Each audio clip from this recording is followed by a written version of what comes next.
அவர் பேசும்போது அந்த மாதிரிலாம் இல்லையா? அவரும் சமூக நீதி ஐயா தான் சமூக நீதிக்காக பாடுபட்டார், இன்னைக்கு நம்ம இருக்கிறதுலாம் ஐயாவால தான், இவ்வளவு இடஒதுக்கீடு வந்ததெல்லாம் ஐயாவால தான் சொல்லி பேசுறாரு. ஐயாவை வைக்காம அவர் பாட்டாளி மக்கள் கட்சி நடத்த முடியாது. பாட்டாளி மக்கள் கட்சியுடைய ஐக்கான் வந்து டாக்டர் ராமதாஸ் தான். டாக்டர் ராமதாஸுடைய ஃபோட்டோவை காமிக்காமல் அங்கே வாக்கு கேட்க முடியாது. அதெல்லாம் அன்புமணிக்கு தெரியும், அது தெரியாமலாம் இல்லை. ஆனால் அவர் நடந்து கொண்டிருக்கின்ற விதம் என்பது அது போன்று இல்லை. ஒரு செயல் தலைவராக கூட சிறப்பாக இல்லை.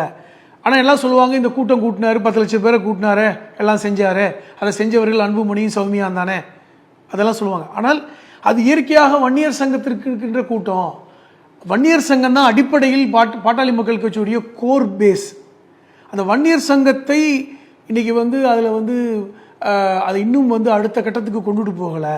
இன்னைக்கு பல்வேறு வன்னியர் சமூக மக்கள் வந்து பாட்டாளி மக்கள் கட்சி விட்டு விலகி போனதுக்கு காரணம் அன்புமணி தான். இப்போ ஏன் மற்றவர்கள்லாம் வந்து சேர்றாங்க?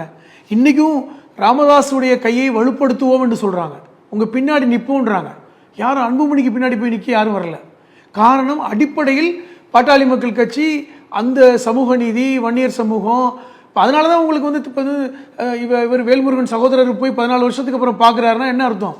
எதற்காக அவங்கெல்லாம் பிரிஞ்சு போனாங்க?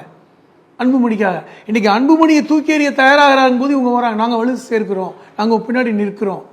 இன்றைக்கி வந்து ராமதாஸ் ஐயா வந்து இதை உணர்ந்தது ரொம்ப சந்தோஷம் அப்படின்னு. ஆனால் நீங்கள் கேட்டீங்க அடுத்த கேள்வி, பாஜக விட்டுருமா? அது முக்கியமான கேள்வி. விட மாட்டாங்க. ஏனென்றால் இந்த என்டிஏ கூட்டணியில், குறிப்பாக அதிமுக பாஜக கூட்டணியில் பாட்டாளி மக்கள் கட்சி இருக்க வேண்டும் என்று கண்டிப்பாக பாஜக விரும்பும். இன்றைக்கி வட மாநிலங்களில் அந்த 5 விழுக்காடு வாக்குகள் அவர்களுக்கு ரொம்ப முக்கியம்.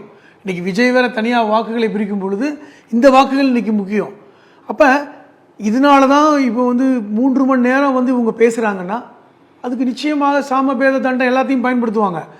பயமுறுத்துகிற வேலையை பண்ணுவாங்க, அல்லது மிரட்டுவாங்க, அன்புமணிக்கு கட்சியை கொடுத்துட்டு போயிடுங்கம்பாங்க, சாத்வீகமாக பேசுவாங்க, எல்லாம் செய்வாங்க. நேற்று வந்து இப்போ ராமதாஸ் அவர்கள் சொன்னது, இது என்னுடைய குடும்ப விவகாரம், நீங்கள் தலையிட வேண்டாம் என்று சொன்னதாக வெளியே செய்தி வருது. ஏனென்றால் அவருக்கு தெரியும், தெளிவாக தெரியும், பாஜக உள்ளே வந்து சமாதானப்படுத்த வர்றாங்கன்னா அப்போ எந்த அளவுக்கு அன்புமணி அவங்க கூட நெருக்கமாக இருக்காரு. இப்போது அன்புமணி பாஜகவோட நெருக்கமாக இல்லை என்றால் வரமாட்டாங்க. அன்புமணி சொல்லாமலாம் வந்திருக்க மாட்டாங்க.